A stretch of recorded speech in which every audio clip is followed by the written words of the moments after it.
কক্সবাজারের উখিয়া টেকনাফত রোহিঙ্গা ক্যাম্পত কর্মরত ইউনিসেফের অধীনে নিয়োজিত 1250 জন স্থানীয় শিক্ষকের ছাঁটাইয়ের প্রতিবাদে মঙ্গলবার সকালতুন দিনভর সড়ক অবরোধ করছে চাকরিচ্যুত শিক্ষক। উপজেলার কুটবাজার স্টেশনের মহাসড়কত সকাল 7টা শুরু হইনে এই অবরোধ চলে বিকাল 3টা পর্যন্ত। টানা 8 ঘন্টা চলা এই কর্মসূচির শিক্ষকল চাকরি পুনর্বহালের দাবিতে সড়কত অবস্থান লই, ফলে এই সড়কত নাজি যান চলাচলত নাজি স্থবিরতা নামিয়ে।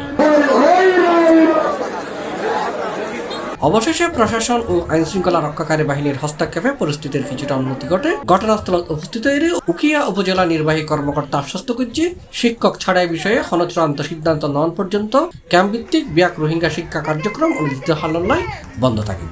উখিয়া উপজেলার সম্মানিত যারা হোস্ট কমিউনিটির শিক্ষকগণ রয়েছেন, আপনাদের প্রতি আমি শুভকামনা জানাচ্ছি।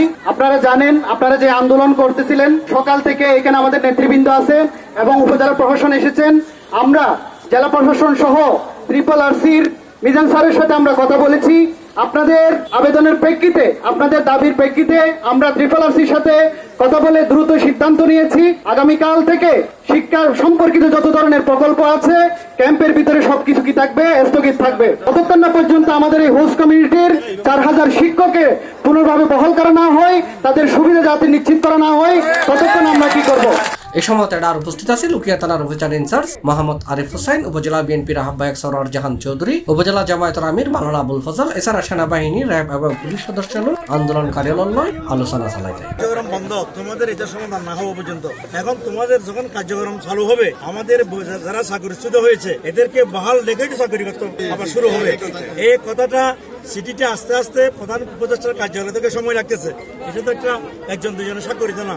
এখানে যে অহরং মানুষ কষ্ট পাচ্ছে, ঢাকায় বসে তো কোনো সচিব দেখতেছে না। এখন আমরা বক্তব্য কি যাতে কুরবান আমাদের মাননীয় ইউনো মহোদয় তোমাদের সকলের উপস্থিতিতে এই কথাটা তোমাদেরকে প্রতিশ্রুতি দেবে। উনি সন্ধ্যার মধ্যে চিঠি, 5টার মধ্যে চিঠি নিয়ে আসবে, চিঠি তোমাদের প্রতিনিধির মাধ্যমে হস্তান্তর করবে। সিদ্ধান্ত নিয়ে আমরা সাথে কথা বলেছি। উনি প্রধান উপদেষ্টার দপ্তর থেকে চিঠি নিয়ে আসছে। আমাদের এখানে কিছুক্ষণ হয়তো কিছুক্ষণ পর পেয়ে যাবেন। সেখানে কি আছে আপনাদের দাবি মোতাবেক প্রথম যেটা আমার সিদ্ধান্ত হওয়া উচিত, শিক্ষা কার্যক্রম একেবারে বন্ধ থাকবে যতক্ষণ পর্যন্ত আপনাদের এই দাবিটা সমাধান হবে না। শেষমেশ আজ বিকালে অনিবার্য পরিস্থিতির কারণে কক্সবাজার রোহিঙ্গা ক্যাম্পে শিক্ষা কার্যক্রম সাময়িকভাবে বন্ধ ঘোষণা করা হয়। ইউনিসেফ ও সেভ দ্য চিলড্রেন এক যৌথ বিবৃতি জানায়নি এই সিদ্ধান্ত তাৎক্ষণিকভাবে কার্যকর হবে। আন্দোলনকারী হলে আমাদের আজকের এই সড়ক অবরোধ সকাল 7টা থেকে শুরু হয়েছে।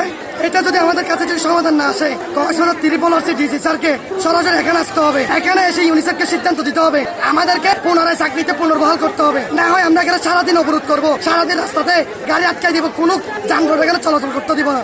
এটা শুধু আজকে না, আগামীকালকেও থাকবে, প্রতিনিয়ত এটা অব্যাহত থাকবে। উল্লেখ্য, রোহিঙ্গা শিশু পরিচালিত শিক্ষা কার্যক্রম দীর্ঘদিন ধরে স্থানীয় শিক্ষক নিয়োগ দিয়ে হাজগুরেশি, ইউনিসেফ সহ বিভিন্ন জাতীয় স্থানীয় উন্নয়ন সংস্থা। তবে সম্প্রতি অর্থ সংকটের হারণ দেখা এলে গত 29শে মে রোহিঙ্গা ক্যাম্পত কর্মরত 1250 স্থানীয় শিক্ষকের ছাঁটাই করা হয়। এর ফলে টানা 5 দিন আন্দোলন করে তারা।